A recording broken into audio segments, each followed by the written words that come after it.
नमस्कार मित्रों, बहुत बहुत स्वागत है आपका fact study SM YouTube channel पर। तो आज हम करेंगे 2 और 3 दिसंबर 2021 के करंट अफेयर्स। तो चलिए आज का करंट अफेयर शो शुरू करते हैं।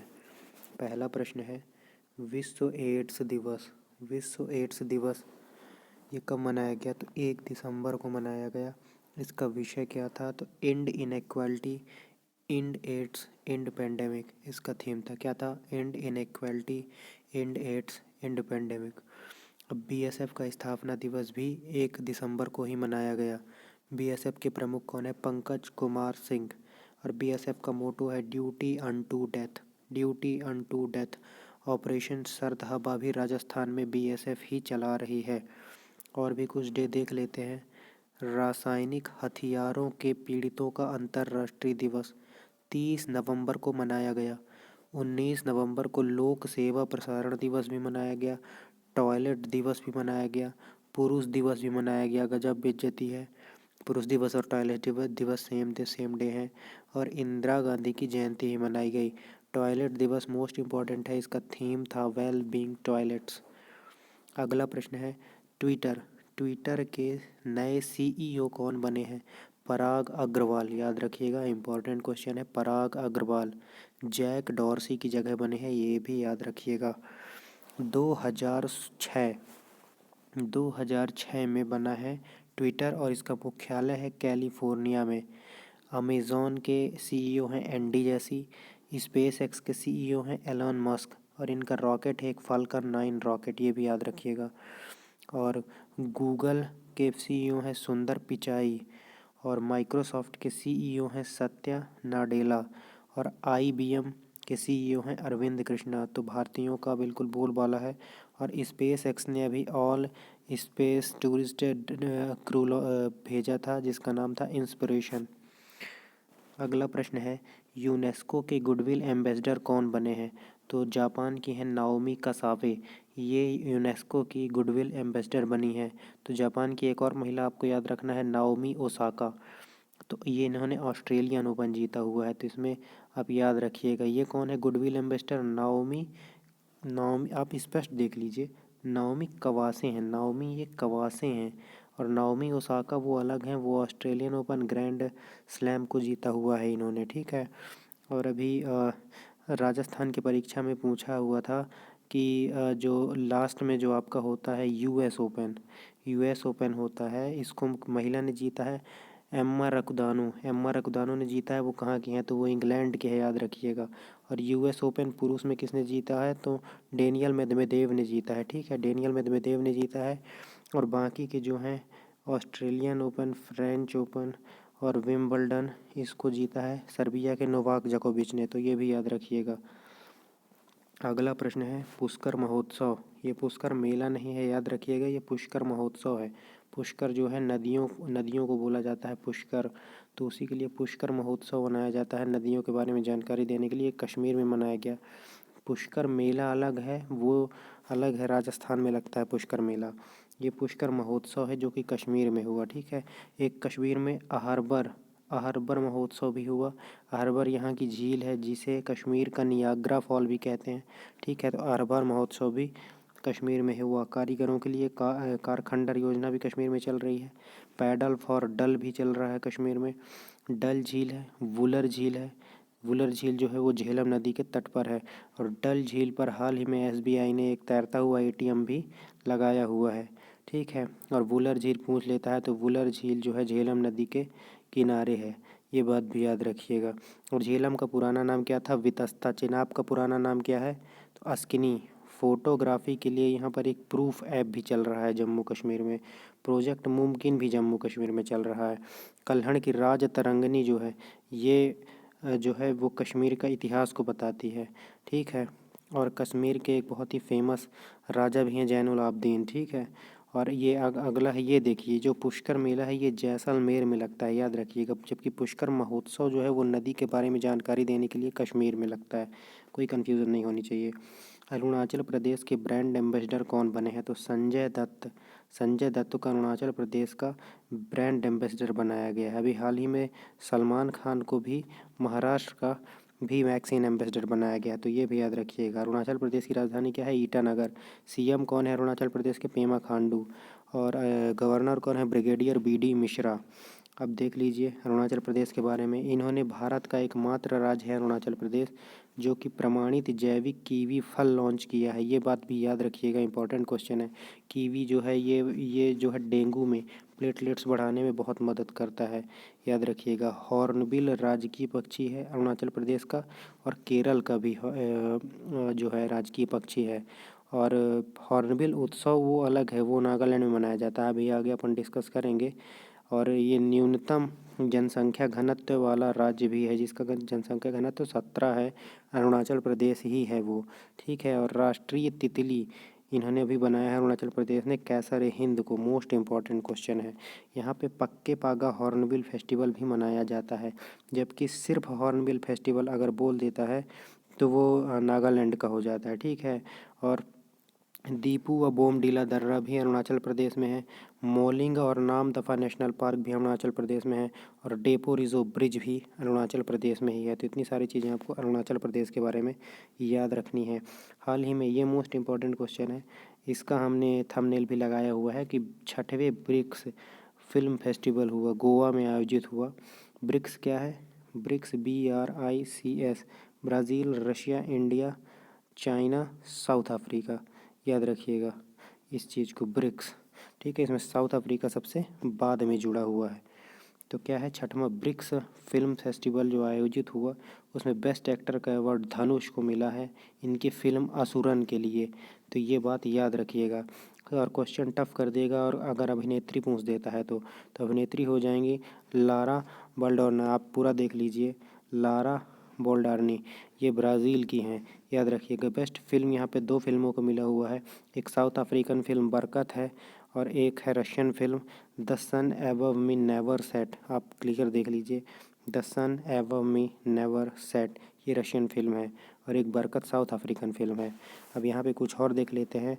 67वां फिल्म अवार्ड छिछोरे को मिला है। ये सुशांत राजपूत सिंह जी की ये आखिरी बोल सकते हैं अपन, आखिरी तो नहीं है, सेकंड लास्ट बोल सकते हैं, मूवी थी छिछोरे। इसको बेस्ट फिल्म 67वें फिल्म अवार्ड्स में मिला है। बेस्ट एक्टर मिला था मनोज वाजपेयी और धनुष को, और अभिनेत्री कंगना रणावत को मिला था बेस्ट अभिनेत्री। 51वां दादा साहब फाल्के पुरस्कार किसको मिला है? तो याद रखिएगा रजनीकांत को मिला था। और पहला दादा साहब फाल्के तो देविका रानी को मिला था, इसमें भी कोई कन्फ्यूजन नहीं होना चाहिए। ऑस्कर किसको मिला है? नोमैडलैंड्स को मिला है। और मोस्ट फिल्म फ्रेंडली स्टेट किसको मिला है? ये हाल ही में मिला है अभी, तो ये 2020 में ये यूपी में मिला है। यूपी में 2021 को मिला है, और 2020 में सिक्किम को मिला था। अभी हाल ही का यूपी को मिला है, जहाँ पे बेस्ट फिल्म फ्रेंडली स्टेट ये उत्तर प्रदेश को मिला है, याद रखिएगा। अगला प्रश्न है भारतीय नौसेना प्रमुख, मोस्ट इम्पोर्टेंट क्वेश्चन, कौन बनेंगे? R रवि कुमार, याद रखिएगा R रवि कुमार। अभी हाल ही में इंडियन एयरफोर्स के प्रमुख भी बदले हैं, विवेक राम चौधरी बन गए हैं, और आर्मी प्रमुख हमारे मनोज मुकुंद नरवाने जी हैं, तो याद रखिएगा।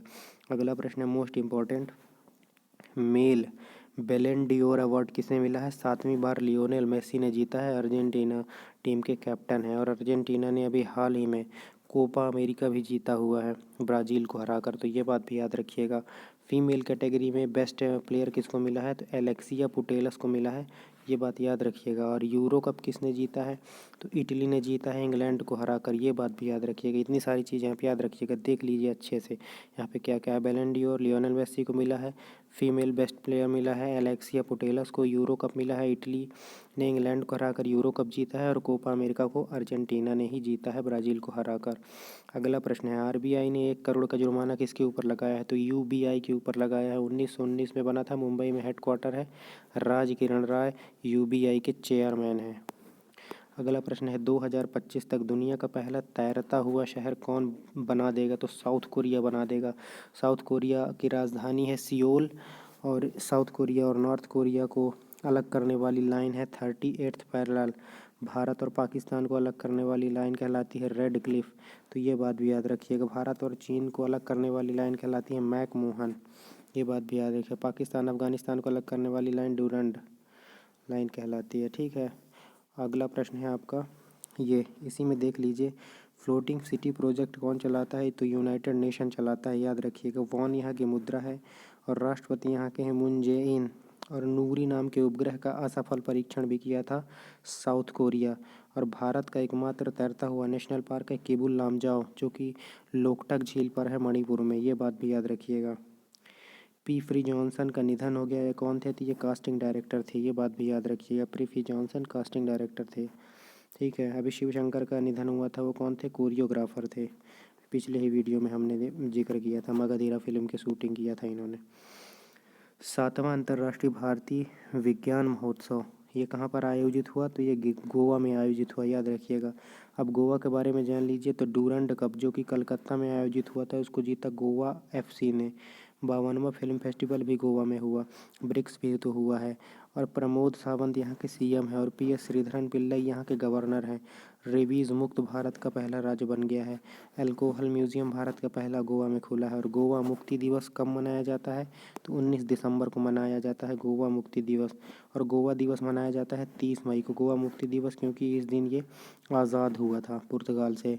खाद्य प्रसाद यहाँ का है, इसको जीआई टैग मिला है गोवा को। और गोवा में यशस्विनी योजना भी चल रही है।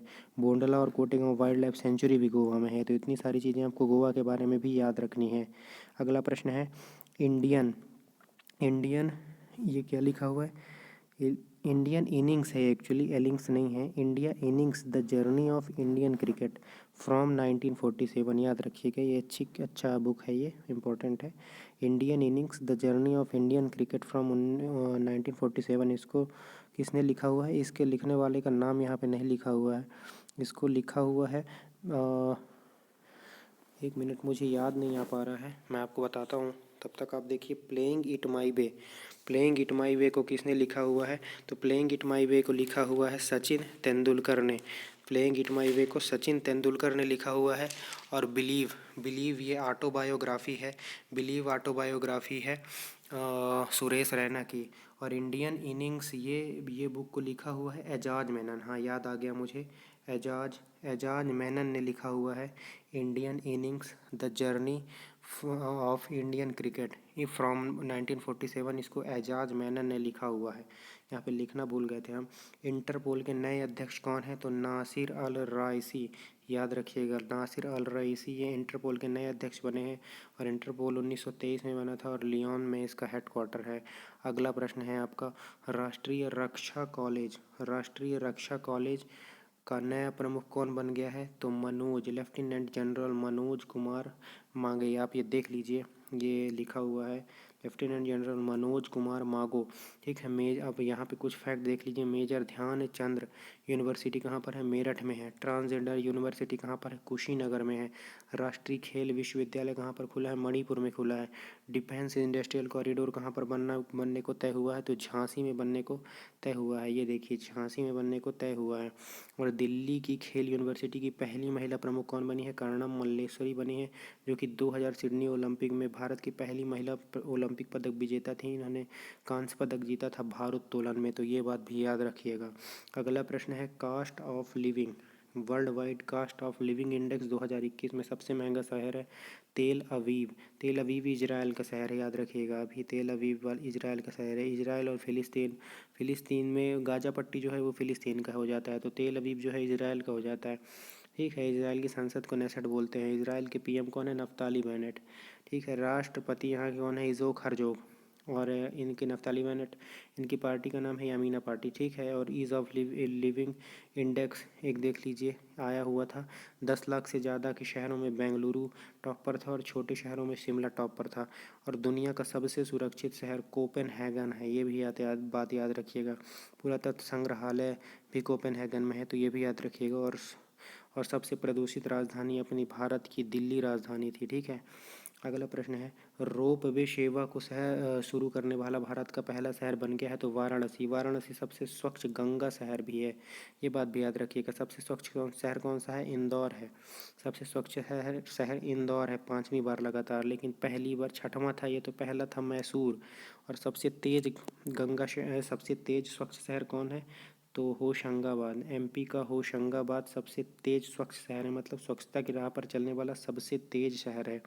एमपी का एक शहर बालाघाट भी है, जिसे सबसे बेहतरीन अंतर्देशीय जिला का भी अवार्ड मिला हुआ है, तो ये बात भी याद रखिएगा।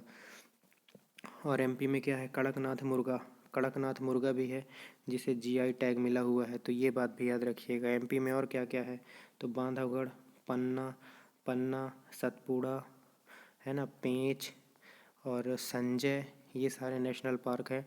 कहाँ पे, मध्य प्रदेश में। और मध्य प्रदेश में और क्या है, मध्य प्रदेश में अभी हबीबगंज रेलवे स्टेशन है जिसका नया नाम रानी कमलापति के नाम पर रखा गया है, ये बात भी याद रखिएगा।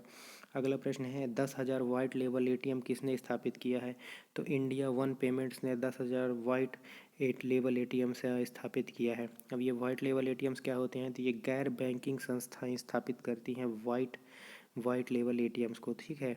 और ये इंडिया वन पेमेंट्स जो है ये 2006 की बैंक है, तो ये बात भी याद रखिएगा। और अभी मैंने बताया था कि एसबीआई ने डल झील में एक तैरता हुआ एटीएम भी लगाया है, तो ये बात भी याद रखिएगा। अगला प्रश्न है डेमोक्रेसी, पॉलिटिक्स और गवर्नेंस, इस किताब को लिखा है डॉक्टर सूर्य प्रकाश ने। इसका विमोचन किया है उपराष्ट्रपति वेंकैया नायडू ने। उपराष्ट्रपति जो हैं वो राज्यसभा के पदेन सभापति होते हैं, ये बात भी याद रखिएगा। अगला प्रश्न है वेनेला सीताराम शास्त्री का निधन हो गया, ये कौन थे, ये तेलुगु गीतकार थे। तो इसके साथ और भी प्रश्न देख लीजिए। इन्हें 2019 में पद्म विभूषण से भी सम्मानित किया गया था। पद्मा सचदेव भी पूछता है आपसे, तो ये डोंगरी भाषा की कवयित्री थी। नंदू नाटकेटर को पूछता है अगर, तो ये बैडमिंटन खिलाड़ी थे और पहले बैडमिंटन खिलाड़ी थे जिन्हें अर्जुन अवार्ड मिला था, ये बात भी याद रखिएगा। और बाला सुब्रमण्यम ये भी संगीतकार थे और इन्हें पद्म विभूषण मिला था 2021 में, तो ये बात भी याद रखिएगा। अगला प्रश्न है देश का सबसे बड़ा मैन्युफैक्चरिंग हब कहाँ पर बनने वाला है, देश का सबसे बड़ा मैन्युफैक्चरिंग हब, तो ये गुजरात में बनने वाला है। अब देख लीजिए गुजरात के बारे में, किसान सूर्योदय योजना चल रही है, सुजलाम सुफलाम जल संचय अभियान भी गुजरात में चल रहा है, गिरनार रोपवे भी गुजरात में है, दुनिया का सबसे बड़ा जिंक स्मेल्टिंग प्रोजेक्ट भी गुजरात में है, सीएम महिला उत्कर्ष योजना भी गुजरात में है, नल सरोवर लेक भी गुजरात में है, थोल लेक और बधवाना लेक भी गुजरात में है। अभी रामसर साइड बना है थोल लेक और बधवाना लेक, ठीक है। नल सरोवर पहले से था। कांकरिया लेक भी गुजरात में है, खिजड़िया लेक भी गुजरात में है, गिर एशियाटिक शेरों के लिए प्रसिद्ध नेशनल पार्क भी है, सरदार सरोवर डैम भी है। तो इतनी सारी चीज़ें आपको गुजरात के बारे में याद रखनी है। और फ्यूचर सोल्जर आधुनिकीकरण योजना ये किसकी है, ये यूनाइटेड किंगडम की योजना है। तो बहुत बहुत धन्यवाद आपका वीडियो देखने के लिए। वीडियो का कंटेंट आपको अच्छा लगा हो तो वीडियो को लाइक कर दीजिए, चैनल को सब्सक्राइब कर दीजिए, अपने दोस्तों के साथ शेयर कर दीजिए। मैं बीच में ये सारी चीज़ें नहीं बोलता हूँ क्योंकि आपका टाइम बहुत ही ज़्यादा कीमती है। आप याद रखिए, आप सुबह उठकर अपना एक टारगेट फिक्स करिए और उसको टारगेट को पाने के लिए अपना पूरा दिन लगाइए। आप बहुत बड़ा टारगेट मत रखिए, छोटा टारगेट रखिए। रात को सोते समय आप चैन की नींद सो पाएंगे, ठीक है। और ये डेली करिए, आप डेली करिए, बहुत ही अच्छा महसूस करेंगे आप। बहुत बहुत धन्यवाद आपका दिन शुभ हो। चैनल को सब्सक्राइब जरूर कर लीजिएगा, कंटेंट अच्छा लगा हो तो। जय हिंद, जय भारत।